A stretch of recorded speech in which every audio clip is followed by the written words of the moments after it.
नमस्कार साथियों। तो देखिए आज मैं फिजिक्स का एक कॉन्सेप्ट लेकर के आ गया हूँ। क्लास 10th के फिजिक्स का प्रकाश के परावर्तन में एक कॉन्सेप्ट है। एक कॉन्सेप्ट क्या है कि प्रकाश, देखिए लेसन 1 में जो है प्रकाश के परावर्तन जब हम लोग पढ़ते हैं तो उसमें एक गोलीय दर्पण आता है और गोलीय दर्पण में फोकस होता है और एक क्या होता है, त्रिज्या, वक्रता त्रिज्या। तो इसमें एक संबंध होता है। क्या संबंध होता है कि F बराबर R/2 एक संबंध होता है, एक रिलेशन होता है गोलीय दर्पण में, F बराबर R/2। तो ये एग्जाम में अक्सर सिद्ध करने के लिए पूछा जाता है। तो आज मैं आप लोगों को यहाँ पे बताऊंगा कि इसको कैसे हम लोग सिद्ध करेंगे। तो सभी बच्चे यहाँ पे गौर से देखिएगा। यहाँ पे देखिए क्वेश्चन कैसे पूछा जा सकता है। गोलीय दर्पण में वक्रता त्रिज्या R और फोकस दूरी F के बीच संबंध का क्या करे, सत्यापन करे। या आपसे क्वेश्चन पूछा जा सकता है कि गोलीय दर्पण में सिद्ध करें कि F बराबर क्या होता है, R/2 होता है। ठीक है, इस बात को आप अपने दिमाग में रखिएगा। या आपसे क्वेश्चन पूछा जा सकता है कि सिद्ध करें कि R जो है, R बराबर होता है किसका, 2 गुना F का। तो इस तरह से क्वेश्चन एग्जाम में पूछा जा सकता है। क्वेश्चन ज्यादातर देखिए इस तरह का पूछा जाता है। देखिए ये लिखा हुआ रहेगा F बराबर क्या, R/2। तो बस इसी को सिद्ध करना है। इसी को क्या करना है, सिद्ध। तो मैं इसको मिटाता हूँ, आप लोग बस ध्यान में रखिएगा कि F बराबर R/2 सिद्ध करना है। इसको अपनी कॉपी में लिख लीजिए। बाकी इसको मैं मिटाता हूँ, फिर आगे मैं इसका हल करूंगा। ठीक है, तो इसको सिद्ध करने के लिए हम लोग जो है सबसे पहले एक दर्पण लेंगे। तो दर्पण गोलीय दर्पण होता है और गोलीय दर्पण में एक अवतल दर्पण होता है और एक उत्तल दर्पण होता है। तो किसी एक दर्पण को आप ले लो। तो मान लो, चलो सभी बच्चे यहाँ पे ध्यान से देखना। चलो यहाँ पे मैं दिखाता हूँ आप लोगों को। मैं एक दर्पण ले लेता हूँ। मान लो मैंने एक दर्पण ले लिया यहाँ पे, ऐसे अवतल दर्पण। देखो ये अवतल दर्पण मैंने ले लिया। ठीक है, ये अवतल दर्पण मैंने ले लिया। अवतल दर्पण कैसे बनता है, ऐसे ही बनता है। इधर मैं कलई कर दिया, पेंट कर दिया, दर्पण के एक तरफ मैंने पेंट कर दिया। ऐसे देखिए ये दर्पण है। ठीक है, ये दर्पण है। और आप लोगों को पता होगा कि दर्पण का जो मध्य बिंदु होता है, मध्य बिंदु उसको ध्रुव कहते हैं, है ना। और याद रखिएगा कि यहाँ से यहाँ पर जो होता है वो केंद्र होता है। और ये देखिए दर्पण, देखिए इसको हम लोग C बोलते हैं। इसको क्या बोलते हैं बाबू, C, केंद्र। और इसको हम लोग क्या बोलते हैं, P बोलते हैं। और केंद्र और P के बीचों बीच जो होता है वो क्या होता है, बता दो, F होता है, फोकस होता है। क्या होता है, फोकस होता है, F होता है। इस बात को आप लोग गौर से ध्यान में रखिएगा। ठीक है, F होता है। तो इतनी बात तो आप लोगों को क्लियर हो गया कि ये वक्रता केंद्र होता है, ये फोकस होती है, और ये क्या होता है बता दो, ध्रुव होता है। क्या होता है, ध्रुव होता है। अब सभी बच्चे ध्यान से सुनिए, हमें सिद्ध क्या करना है, F बराबर R/2। यही सिद्ध करना है। F बराबर क्या होता है, R/2, या R बराबर क्या सिद्ध करना है, 2F। तो अब देखो इसी को मैं बना रहा हूँ। इतनी बात तो आप लोगों को क्लियर हो गया होगा। ये अवतल दर्पण।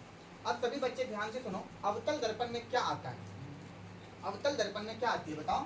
अवतल दर्पण में आती है किरण। क्या आती है बाबू, किरण। और किरण आती है और किरण आने के बाद उसका क्या होता है बताओ, परावर्तन। क्या होता है, परावर्तन। इतनी बात तो पता है। तो चलो मैं एक किरण लेता हूँ। ठीक है, एक किरण लेता हूँ। किरण आई और दर्पण से क्या हो गई बताओ, टकरा गई।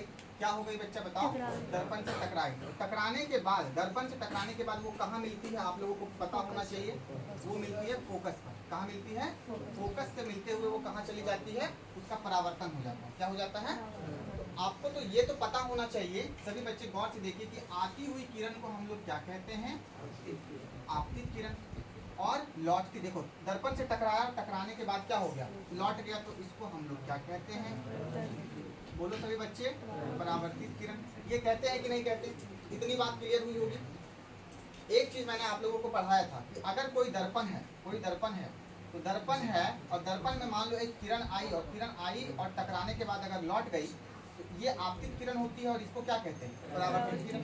और आपतित किरण और परावर्तित किरण के बीचों बीच क्या खींचा जाता है बताओ, एक अभिलंब खींचा जाता है। क्या बताया था। तो चलो देखो बाबू, ये आपतित किरण है और ये क्या है, परावर्तित किरण। अच्छा एक काम करेंगे, यहाँ पे हम लोग थोड़ा थोड़ा कुछ नाम दे देंगे। जैसे कि ये दर्पण है, तो दर्पण को इंग्लिश में क्या कहते हैं, मिरर कहते हैं। तो मिरर का पहला लेटर को क्या बोलेंगे, M। तो यहाँ पे इस दर्पण का क्या नाम दे दो, M और M डैश, मतलब M से लेकर M डैश तक क्या है बताओ, एक अवतल दर्पण। क्या है, अवतल दर्पण है। ठीक है, और ये किरण आ रही है तो इस किरण का भी कुछ नाम दे दो। यहाँ मान लो ये A है और ये क्या है बताओ, B। मान लो A से लेकर B तक क्या है बताओ, आपतित किरण।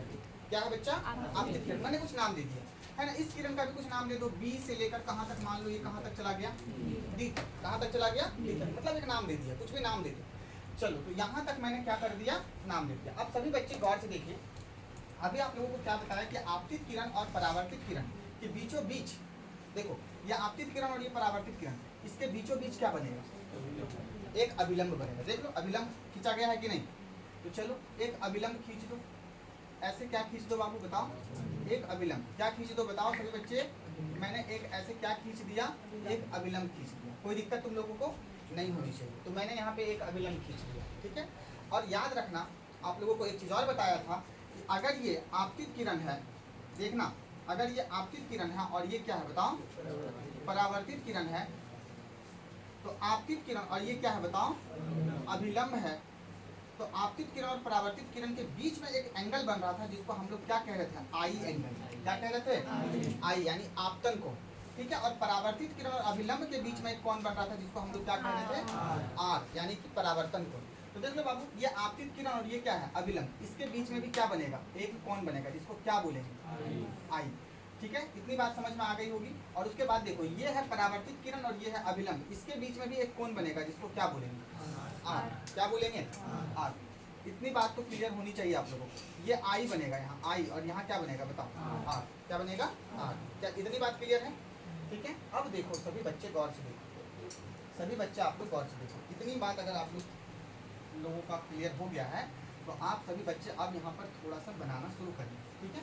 यहाँ पर क्या बनाना शुरू करेंगे सभी बच्चे? इसको मैं थोड़ा सा और छोटा ही बनाता हूँ, क्योंकि ये है परावर्तित किरण। क्या है बच्चा?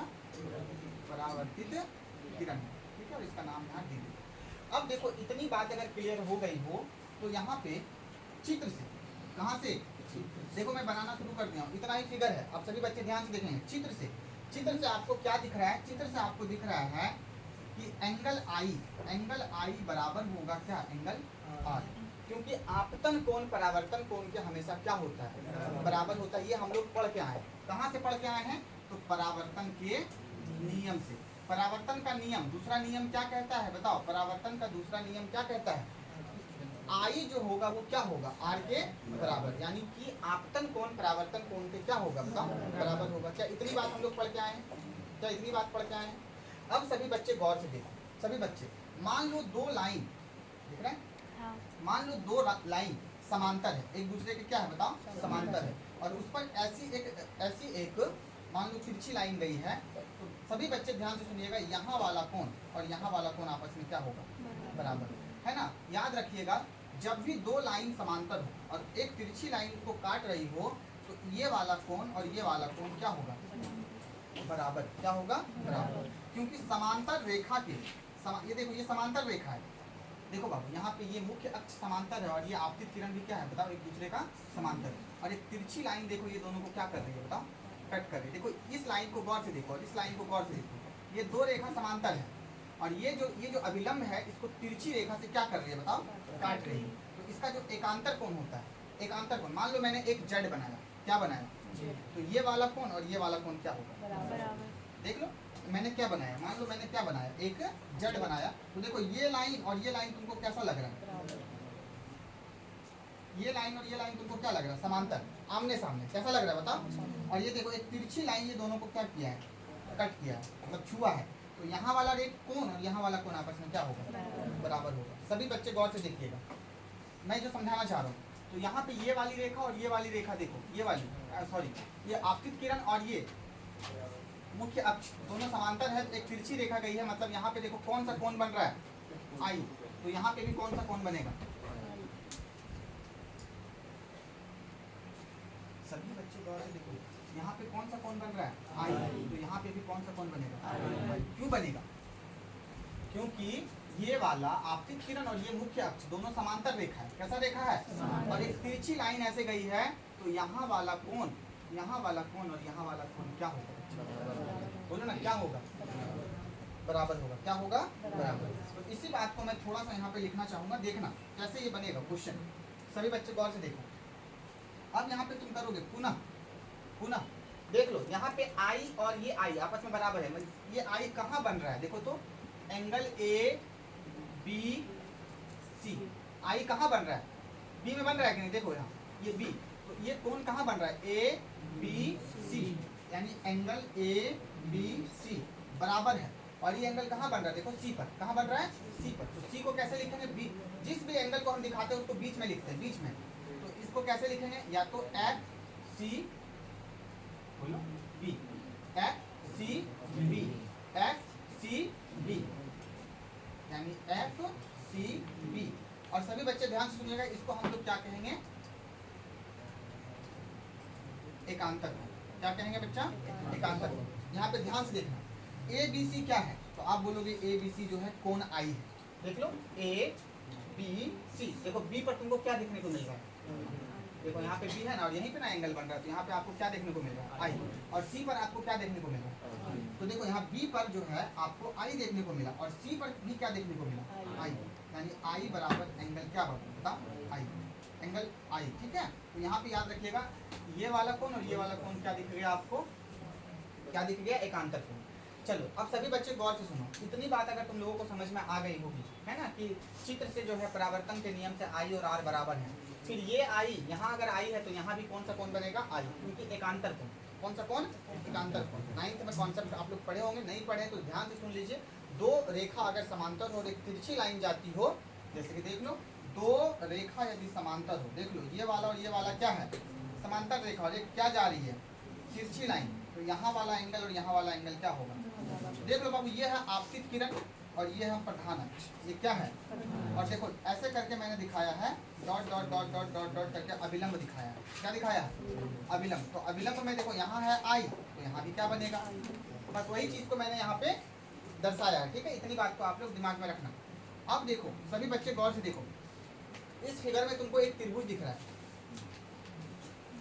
इस फिगर में देखो तुमको कहीं एक त्रिभुज दिख रहा है, गौर से देखिए सभी बच्चे, गौर से देखिए, यहाँ से देखिए, यहाँ से लेकर देखो ये वाला, और देखो ये वाला, ये देखो एक त्रिभुज बना रहा है, देखो ये वाला, ये क्या बना रहा है, इस त्रिभुज का नाम क्या ले सकते हैं, बताओ, B C F, B C F, B C F. अब देखना सभी बच्चे ध्यान से देखना, अब त्रिभुज बी सी एफ में, कहाँ बाबू, बी सी एफ में। अब तुम लोग मुझे बताओ त्रिभुज कितने प्रकार के होते हैं, त्रिभुज 3 प्रकार के, भुजा के आधार पे, समद्विबाहु त्रिभुज, समबाहु त्रिभुज और विषमबाहु त्रिभुज। सभी बच्चे ध्यान से देखिएगा, सभी बच्चे ध्यान से देखिएगा, तो ये कैसा त्रिभुज है आपको बताना है, ये कैसा त्रिभुज है बाबू। देखो यहाँ पे आर और ये आई आपस में क्या होगा बताओ, बराबर, क्योंकि देखो यहाँ पे आर और आई क्या है आपस में, यानी कि सभी बच्चे गौर से देखिए, सभी बच्चे ध्यान से सुनिए, मैं क्या कहना चाह रहा हूँ, सभी बच्चे ध्यान से सुनिए। यहाँ पे इस त्रिभुज में अगर आप गौर से देखेंगे तो आर और आई क्या होगा, बराबर होगा। क्यों बराबर होगा, क्योंकि आई जो है वो आपतन कोण है और आर जो है वो परावर्तन कोण है, और आपतन कोण और परावर्तन कोण हमेशा क्या होता है, बराबर होता है। तो आई और आर क्या हो गया, बराबर। तो हम लोग पढ़ के आए हैं, हम लोग पढ़े होंगे कि यदि एक समबाहु त्रिभुज, समद्विबाहु त्रिभुज ए बी सी, मान लो ये 40 डिग्री है और ये भी क्या है बताओ, 40 डिग्री है, तो इसके सामने वाली भुजा और इसके सामने वाली भुजा भी आपस में क्या होती है, बराबर। इसका क्या मतलब है, इसका मतलब है कि यदि किसी त्रिभुज में दो कोण बराबर हो तो उसके सम्मुख भुजा क्या होती है, आपस में बराबर होती है। इसका क्या मतलब है, इसका मतलब है कि ये त्रिभुज है और ये त्रिभुज में देखो आई और आर बराबर है, यानी कि दोनों बराबर है, तो आई का सम्मुख भुजा कौन हो जाएगा, ये वाला। सम्मुख भुजा का मतलब सामने वाली भुजा, इस ये कोण का सामने वाली भुजा ये हो जाएगा, और इस कोण के सामने वाली भुजा क्या हो जाएगा बताओ, ये वाला। यानी कि सभी बच्चे ध्यान से देखिए, अब त्रिभुज ए बी सी एफ में, बी सी एफ में एंगल आई बराबर क्या है, एंगल आर है, आई और आर आपस में क्या होगा बताओ, बराबर है। इसका मतलब कि ये एक समद्विबाहु त्रिभुज है। कैसा त्रिभुज है बाबू, समद्विबाहु त्रिभुज है। इसमें दो भुजा आपस में क्या होगी बताओ, बराबर होगी। तो इस त्रिभुज से हम क्या लिख सकते हैं, देखो सी से लेकर एफ तक, सी से लेकर एफ और बी से लेकर एफ, ये आपस में क्या है, बराबर है। क्यों, क्योंकि इसके कोण आपस में बराबर है, आई और आर बराबर है, तो आई के सामने वाली भुजा को हम क्या बोलेंगे, बी एफ, और आर के सामने वाली भुजा को हम क्या बोलेंगे, सी एफ। ये दोनों आपस में क्या हो जाएगा बताओ, ये दोनों आपस में क्या हो जाएगा बताओ, ये दोनों आपस में बराबर हो जाएगा। इसको मान लो समीकरण नंबर 1, इसको क्या मान लो, समीकरण नंबर 1। चलो ये तो हो गया। अब सभी बच्चे गौर से देखो, यहाँ पे तुम लोगों को एक कॉन्सेप्ट और देखना है, बाकी सब यहाँ पे क्लियर हो जाएगा। देखो बाबू, एफ से लेकर पी की दूरी, एफ से लेकर पी की दूरी और एफ से लेकर बी की दूरी, क्या ये दोनों दूरी आपस में आपको बराबर लग रही है क्या? क्या ये एफ से लेकर पी की दूरी और एफ से लेकर बी की दूरी क्या कभी आपस में बराबर हो सकती है? मैं आपसे ये पूछ रहा हूँ। देखो ये लाइन सीधी है और ये लाइन तिरछी है, क्या आपको बराबर लग रही है? देखने में लग रही है बराबर? नहीं लग रही है। लेकिन याद रखिएगा, ये याद रखिएगा कि यदि ये बी बिंदु जहाँ है, यदि मैं आपतित किरण को थोड़ा यहाँ ले आऊँ, आपतित किरण को थोड़ा यहाँ ले आऊँ, क्योंकि ये बी क्या है, आपतित किरण जहाँ पे टकराई है। फिर ये देखो, मान लो मैं बी को यहाँ ले आऊँ, मैं मान लो बी को यहाँ ले आऊँ, मैं मान लो बी को यहाँ ले आऊँ, या मैं मान लो बी को यहाँ ले आऊँ, तो बी अगर यहाँ आ जाए, बी कहीं भी आ सकती है क्योंकि किरण आ रही है, तो किरण कहीं भी टकरा सकती है। तो यदि बी आते आते आते आते आते अगर ध्रुव पर आ जाए तो बी पी के क्या हो जाएगा बताओ? बराबर हो जाएगा। क्या हो जाएगा? बराबर। और यदि मैं फोकस से बी को मिला दूं या पी को मिला दूं तो वो आपस में क्या हो जाएगा? बराबर। यानी कि समझने का प्रयास कीजिएगा। पुनः बी जो है, बी को पी के निकट लाने पर, बोलो बाबू, बी को पी के निकट लाने पर बी और पी का बिंदु एक जैसा होगा, या पी और बी और पी का बिंदु बराबर होगा। क्या होगा बाबू? बराबर होगा। सभी बच्चे गौर से देखिएगा।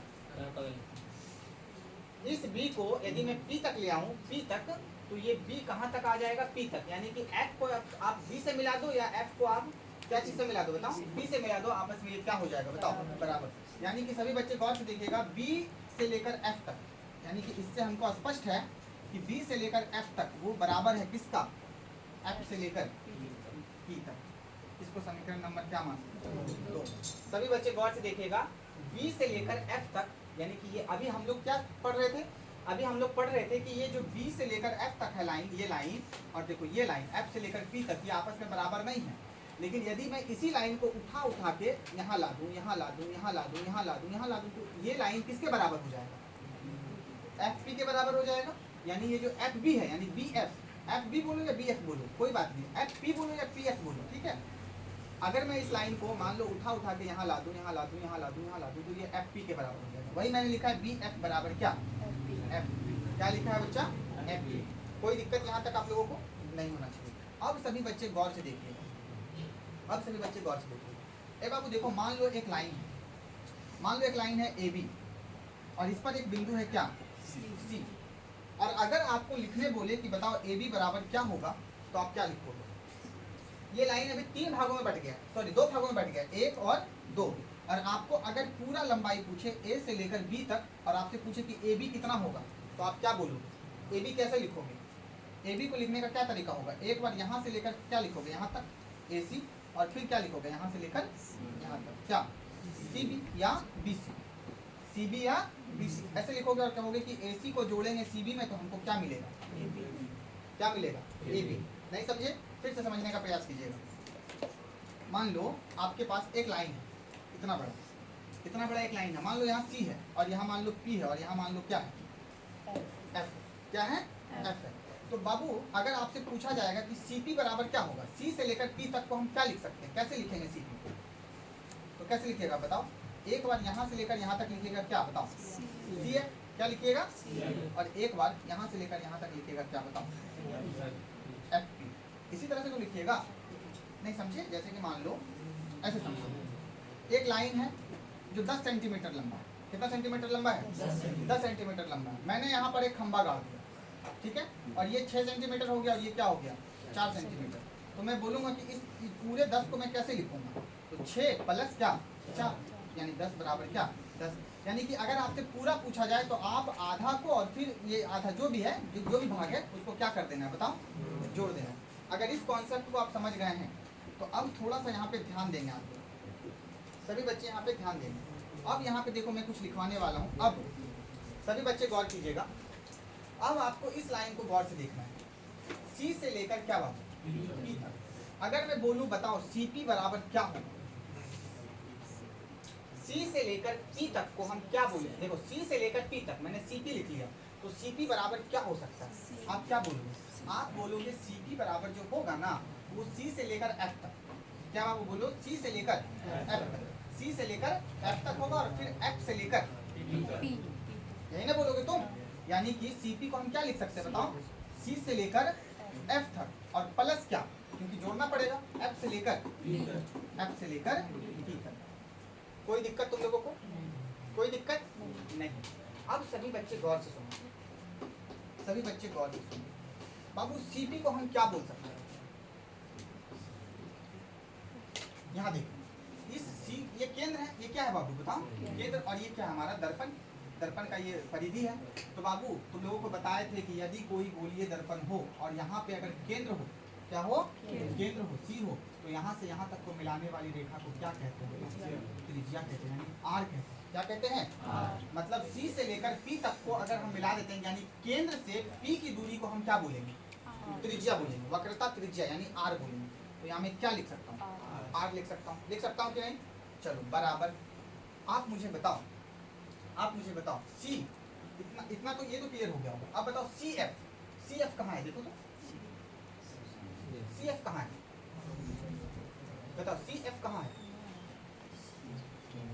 सी से लेकर एफ तक, सी से लेकर एफ तक, ठीक है जी।